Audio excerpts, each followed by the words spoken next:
بسم اللہ الرحمن الرحیم، سورۃ النساء آیت نمبر 11۔ یوصیکم اللہ فی اولادکم، اللہ تعالیٰ تمہیں وصیت کرتا ہے، حکم دیتا ہے تمہاری اولاد کے بارے میں، اس کی میراث کے بارے میں۔ کیا؟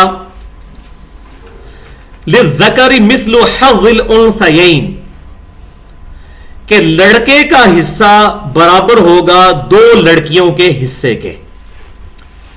یعنی پوری کیلکولیشن کے بعد اگر لڑکی کے حصے میں 25,000 روپے آ رہا ہے تو لڑکے کو 50,000 روپیہ ملے گا۔ وہ پوری کیلکولیشن میں ایک کیس بھی کنسیڈر کر کے آپ کو پریکٹیکل بتاؤں گا بھی اس میں۔ یہ پیورلی میتھمیٹکس ہے، اور یہ میتھمیٹکس آسان نہیں ہے، یہ ریشو پروپورشن والی میتھمیٹکس ہے، نسبت اور تناسب والی، جو ہمارے لیے جب میتھمیٹکس ہم پڑھتے تھے اس وقت بھی ایک ٹف سبجیکٹ تھا، لیکن میں کوشش کروں گا اس کو آپ کو آسانی کے ساتھ سمجھانے کی کوشش کروں انشاءاللہ۔ تو اللہ تعالیٰ فرما رہے ہیں کہ اللہ تمہیں وصیت کرتا ہے اس بات کی کہ لڑکے کا حصہ ہوگا ڈبل لڑکی سے۔ فَإِن كُنَّ نِسَاءً فَوْقَ اثْنَتَيْنِ، پھر اگر ہو صرف لڑکیاں دو سے زائد، دو یا دو سے زائد اگر لڑکیاں ہی ہوں، لڑکا نہ ہو، فَلَهُنَّ ثُلُثَ مَا تَرَكَ، تو میت نے جو چیز چھوڑی اس کا 2/3 حصہ ان کے درمیان تقسیم کیا جائے گا۔ اگر لڑکے نہیں صرف لڑکیاں ہیں تو 2/3 مال جو ہے وہ ان کے اندر تقسیم کیا جائے گا۔ وَإِن كَانَتْ وَاحِدَةً، اور اگر ایک ہی لڑکی ہو، فَلَهَا النِّصْفُ، تو آدھا جو جائیداد کا حصہ ہے وہ اس کو مل جائے گا بیٹی کو۔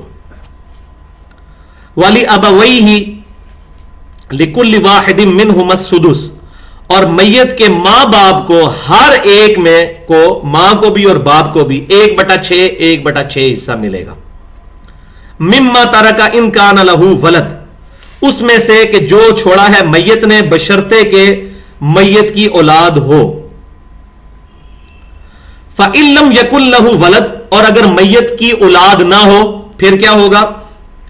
وَوَرِثَهُ أَبَوَاهُ فَلِأُمِّهِ الثُّلُثُ، اس کے وارث صرف اس کے ماں باپ ہی ہوں تو اس کی ماں کا اب 1/3 حصہ ہو جائے گا۔ پہلے 1/6 تھا، اب ڈبل ملے گا، 1/3 ہو جائے گا۔ 1/6 کو 2 سے ضرب دیں تو 6 کٹ کے کیا آ گیا؟ 1/3، اور باقی بھی سارا باپ کو مل جائے گا۔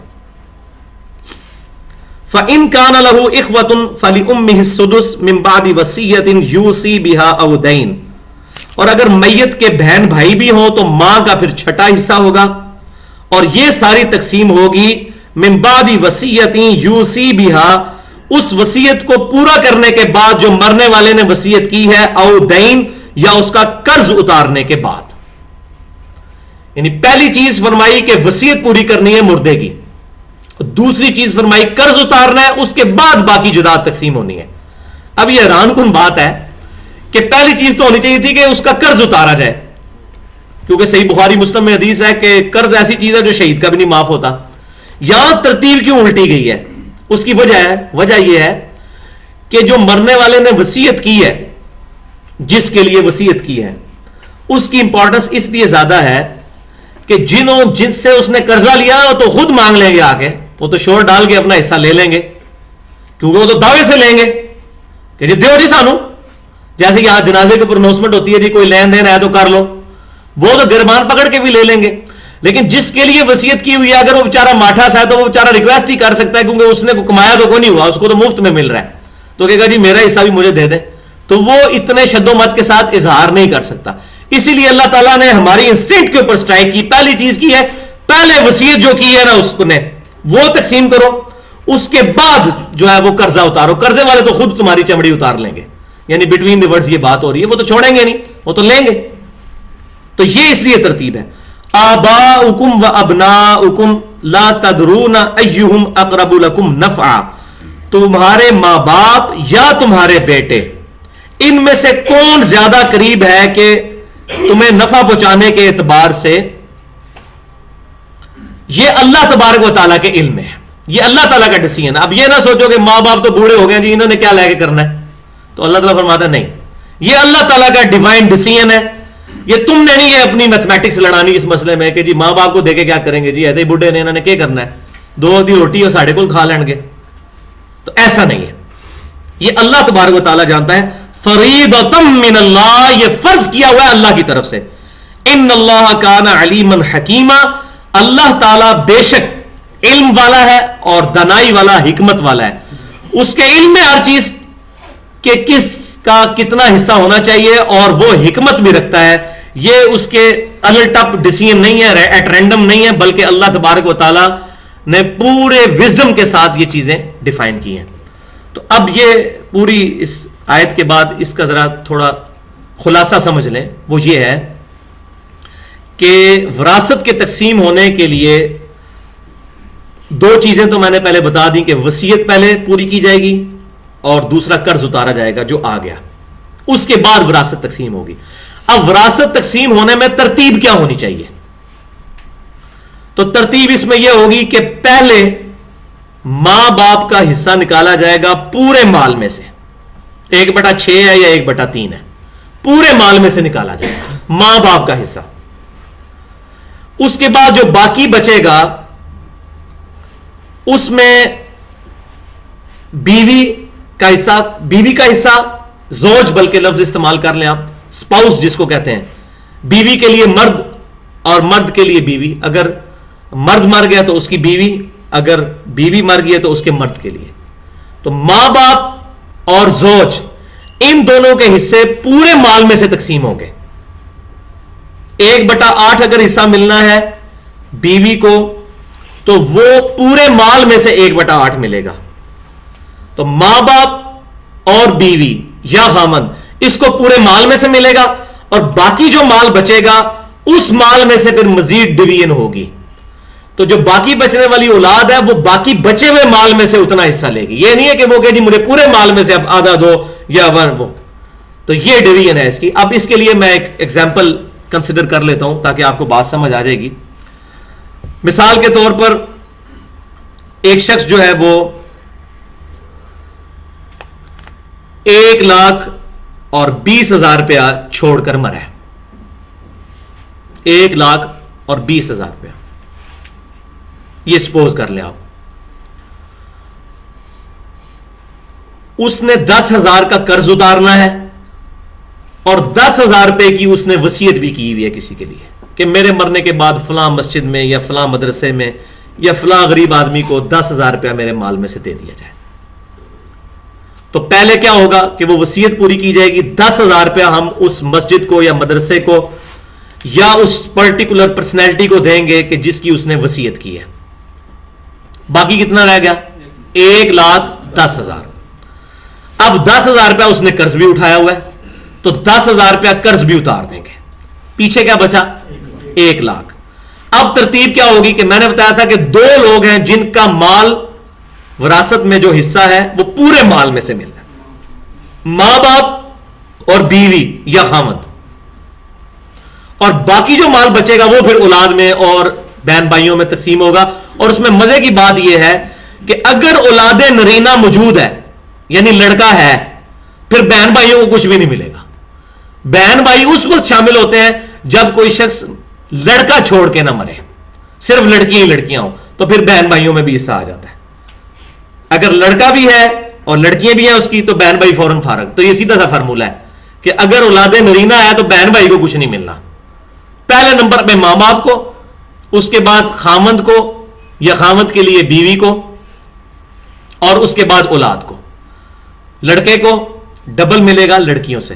لیکن اگر لڑکا نہیں ہوگا صرف لڑکیاں ہوں گی پھر ماں باپ اور خامند اور بیوی کے ساتھ ساتھ پھر بہن بھائیوں کو بھی ملے گا. تو اب 1,00,000 روپیہ تھا تو اب اس کے ماں باپ بھی زندہ ہیں. تو ہم نے کیا پڑھا ہے اس میں کہ ماں باپ میں سے ہر ایک کے لیے والی ابویہ لکل واحد منہما السدس, میت کے ماں باپ میں سے ہر ایک کو 1/6 حصہ ملے گا. تو 1,00,000 روپے کو اگر 6 حصوں میں ڈیوائڈ کیا جائے, 1,00,000 روپے کے 6 حصے بنائے جائیں تو وہ چھٹا حصہ جو بنے گا وہ ملے گا ماں کو, اور ایک اتنا ہی چھٹا حصہ اس کے باپ کو بھی ملے گا. اور وہ میں نے کیلکولیٹ کیا ہے 1,00,000 روپے میں چھٹا حصہ جو ہے وہ 16,667 روپے بنتا ہے. 667 آپ تقسیم 16 6 96 تو 16,667, 4,000 روپے اوپر جو ہے وہ یہ بن گیا. تو 16,667 روپے 667 روپے 667 یہ مل گئے ماں کو, اور 16,667 روپے مل گئے باپ کو. اب اس کی بیوی کے لیے, یا بیوی تھی تو اس کا شوہر, اس کے لیے کتنا ہے 1/8. تو 1/8 یہ 16,000 16,500 نکالنے کے بعد جو وہ نہیں ہوگا, پورے لاکھ میں سے نکالنا ہوگا, کیونکہ میں نے بتایا 2 لوگ ہیں جن کا پوری رقم میں سے نکلنا ہے, پہلے ماں باپ اور دوسرے سپاؤس, زوج اس کا جو. تو 1/8 حصہ کیا بنے گا, 1 لاکھ کا 1/8 حصہ جو ہے وہ بنے گا 12,500. 12,896 12.5 پورے بن گئے. تو وہ لے چکے ہیں 16,667, تو اس باقی بچے ہوئے کا نہیں 1/8, وہ تو پھر بہت کم بن جائے گا نا. تو پورے لاکھ میں سے 1/8, تو یہ بن گیا 12,500. تو 12,500 روپیہ اس کی بیوی کو مل جائے گا. اگر ایک سے زیادہ بیویاں ہوں گی تو پھر 12,500 جو ہے نا, 2 بیوی ہیں تو اس کو آدھا کر لیں. یہ نہیں کہ ہر بیوی کو 12,500 دیتے جائیں گے, پھر تو بچنا ہی کچھ نہیں ہے. ٹھیک ہے, تو بیویوں کو اوور آل جو ہے نا وہ 12,500 میں سے ڈیوائڈ کرنا ہے.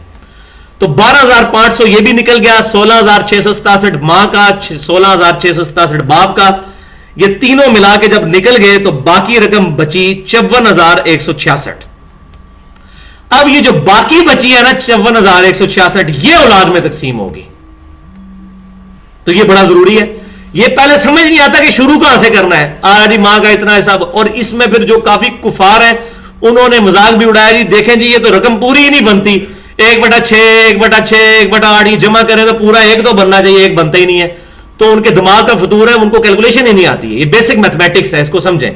پہلے ماں باپ کا حصہ نکالنا ہے, اس کے بعد زوج کا حصہ نکالنا ہے. ماں باپ اور زوج کا حصہ اوور آل پوری رقم میں سے ہوگا, اور باقی جو بچ گیا اس کو پھر اولاد پہ تقسیم کرنا ہے. تو باقی بچے 54,166. تو فرض کریں اس کے 2 بیٹے اور 3 بیٹیاں. اب 54,166 روپے 2 بیٹے اور 3 بیٹیوں میں تقسیم کرنا ہے. تو کس طرح ہوگا وہ ہم شروع میں پڑھ چکے. یوصیکم اللہ فی اولادکم للذکر مثل حظ الانثیین.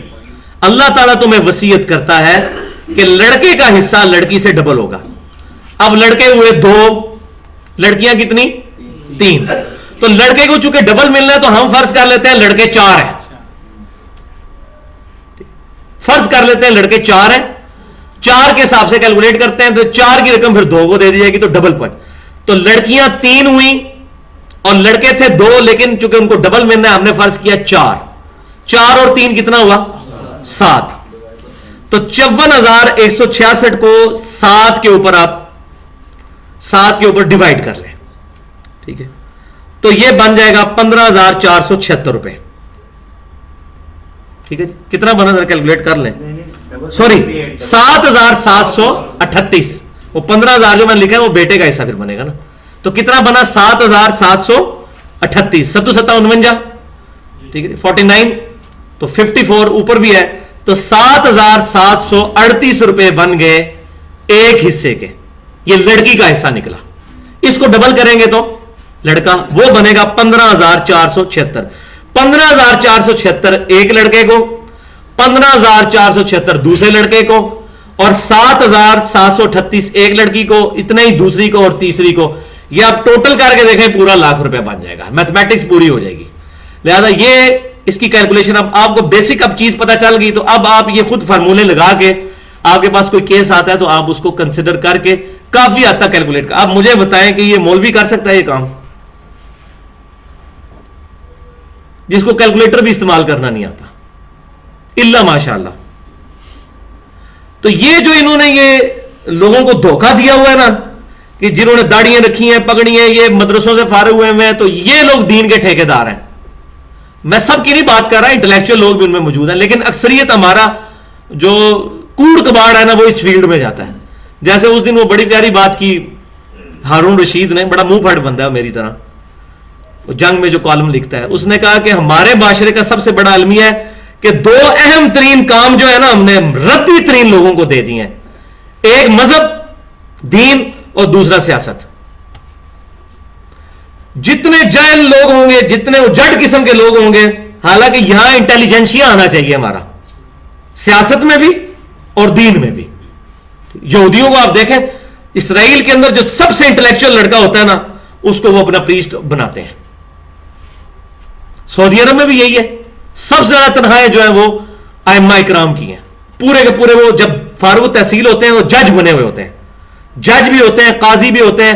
جس طرح یہاں گریڈ 18 کا آفیسر یا 17 کا آفیسر ہے, اس طرح وہ آفیسر گورنمنٹ کو تنخواہ بھی دیتی ہے, مکان بھی دیتی ہے. اور یہاں کیا ہے, مولوی نے گاؤں کے چودھری اور جو بڑے بڑے سیاستدان, اور اکثر آپ دیکھیں گے, بات میری نوٹ کر لیں, مسجدوں کے صدر ہوتے ہی وہ ہیں جو علاقے کے بڑے بدماش لوگ ہوتے ہیں, جو صرف عید کی نماز وہ کلف والا سوٹ پہن کے آگے پڑھتے ہیں, اس کے بعد کبھی مسجد میں داخل, وہ صدر ہوتے ہیں مسجد کے, کیونکہ 4 پیسے دے دیتے ہیں اور ہم لوگ پیسے سے مرغوب ہوتے ہیں. جامعہ ترمذی میں حدیث ہے, ہر امت کا ایک فتنہ ہے, میری امت کا فتنہ مال ہے.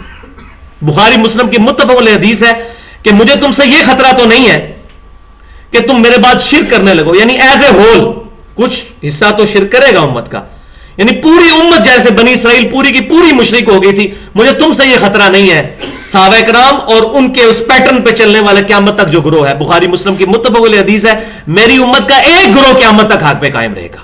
حضور کے دور میں صلی اللہ علیہ وسلم وہ صحابہ کرام تھے, پھر آپ کے پیٹرن پر قیامت تک ایک گروہ طائفہ منصورہ, فرقہ نہیں, طائفہ منصورہ کامیاب گروہ حق پر رہے گا. باقی 72 تو دوزخ میں ہے, سنن نبی داؤد میں صحیح حدیث موجود ہے. تم سے شرک کا خدشہ نہیں ہے, یعنی پوری امت سے, لیکن مجھے یہ خطرہ ہے کہ مال میں پھنس جاؤ گے, دنیا کے مال میں, جس کی اس وقت پریکٹیکل مثال جو ہے سعودی عرب ہے. شرک کوئی نہیں ہے, لیکن دنیا کے مال میں وہ پھنس گئے ہیں برے طریقے سے, عیاشیوں کے اندر پھنسے ہوئے ہیں. شرک نہیں کرتے, لیکن مال اتنا کھل گیا کہ عیاشیوں میں آ گئے. تو میں دیکھتا ہوں مجھے وہ حدیث یاد آ جاتی ہے کہ شرک کا خدشہ نہیں ہے, لیکن دنیا کے مال میں پھنسو گے, پھر مال پھنسو گے, پھر عیاشیاں بھی ہوں گی, بدماشیاں بھی ہوں گی, پھر وہاں مولویوں کو پیسے دے کے ایسے فتوے بھی نکالے جائیں گے جن فتووں میں یہ ہوگا جی یہ نکاح مسیار ہے, یہ متا نہیں ہے, اور متا کی وہ شکل ہوگی, اور پھر یہاں بیٹھ کے مولوی بیٹھ کے ڈیبیٹ کر رہے ہوں گے جی علماء عرب نے فتویٰ دے دیا ہے. علماء عرب کا ہم نے وہ کلمہ پڑھا ہوا ہے, وہ بھی بہت کام غلط کرتے ہیں. ایک کام تو ان کے اندر بہت بڑی خرابی آ چکی ہے کہ وہ محروم ہو چکے ہیں پگڑی کی سنت سے. وہ انہوں نے اپنا ٹریڈیشنل وہ سرخ رومال لیا ہوتا ہے جو کسی حدیث سے ثابت نہیں, جائز ہے لیکن سنت تو نہیں ہے. امام کعبہ نے بھی پگڑی نہیں باندھی ہوتی. بخاری اور مسلم میں متفق علیہ حدیث ہے, نبی صلی اللہ علیہ وسلم فتح مکہ کے موقع پر آپ نے کالی پگڑی باندھی ہوئی تھی. المستدرک للحاکم میں حدیث ہے, سعد بن ابی وقاص رضی اللہ تعالیٰ عنہ کہتے ہیں میں نے سفید کلر کا امامہ باندھا تھا, شملہ نہیں چھوڑا تھا. آپ صلی اللہ علیہ وسلم نے میرا امامہ اتار کے اپنے مبارک ہاتھوں سے باندھا, پھر اس کا شملہ چھوڑا, فرمایا کہ اس طرح باندھا کرو خوبصورت لگتا ہے. تو آپ صلی اللہ علیہ وسلم تو امامہ باندھا کرتے تھے صحابہ کرام علیہم رضوان کو. تو ہم نے تو کتاب و سنت میں دین کو تلاش کرنا ہے, کسی شخصیت میں, کسی پرسنالٹی میں تلاش نہیں کرنا.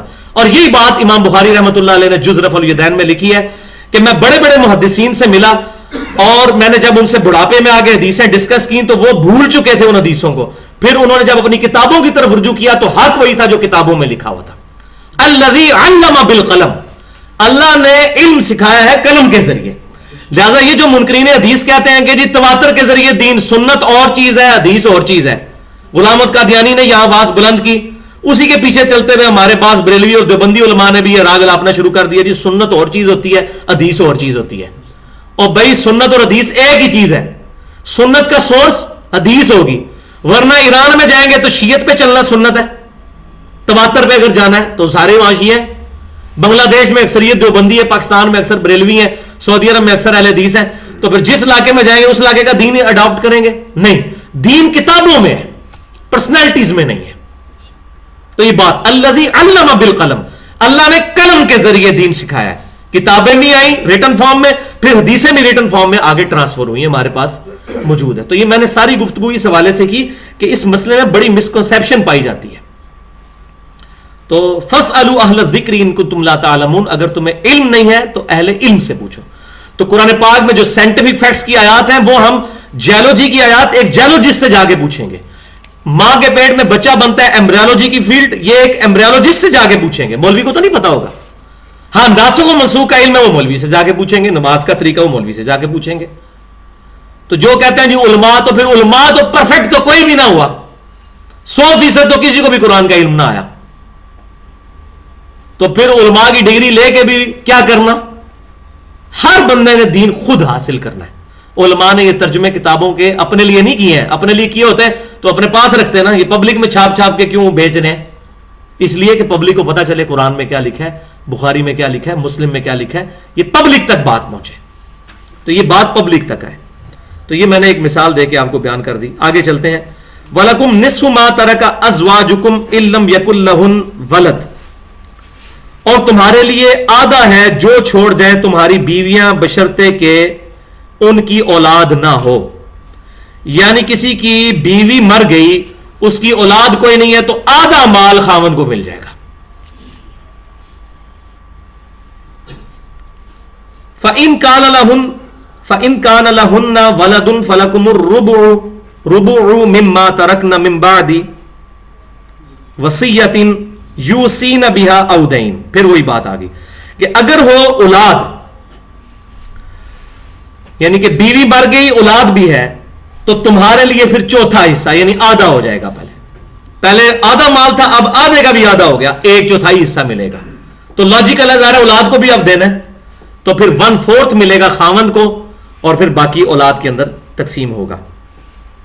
لیکن من بعد وصیۃ یوصین بہا او دین، یہ وصیت پوری کرنے کے بعد ہوگا اور قرض اتار لینے کے بعد ہوگا۔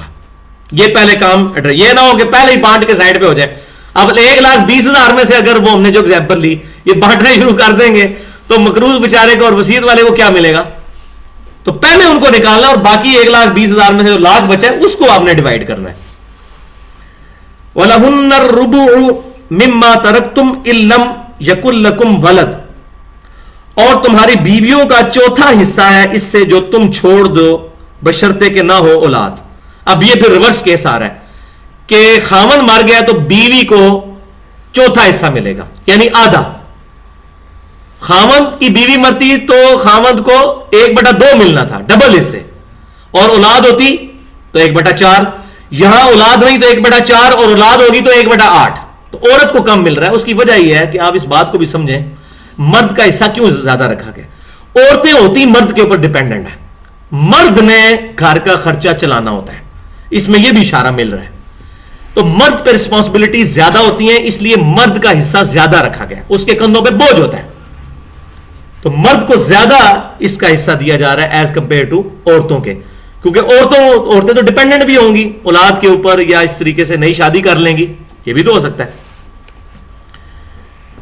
فَإِن كَانَ لَكُمْ وَلَدٌ، اور اگر ہو اولاد تمہاری، یعنی کہ جو مرد مر گیا اس کی اولاد بھی ہے، فَلَهُنَّ الثُّمُنُ مِمَّا تَرَكْتُم مِّن بَعْدِ وَصِيَّةٍ تُوصُونَ بِهَا أَوْ دَيْنٍ، تو پھر 1/8 حصہ ملے گا، یعنی 1/4 کا بھی آدھا ہو گیا، جو میں نے بات پہلے بتا دی، جو تم چھوڑ کر مرو گے۔ لیکن یہ پھر کیا ہوگا؟ پھر وہ ریپیٹ ہو رہا ہے کہ وصیت پوری کرنے کے بعد اور قرض اتار لینے کے بعد۔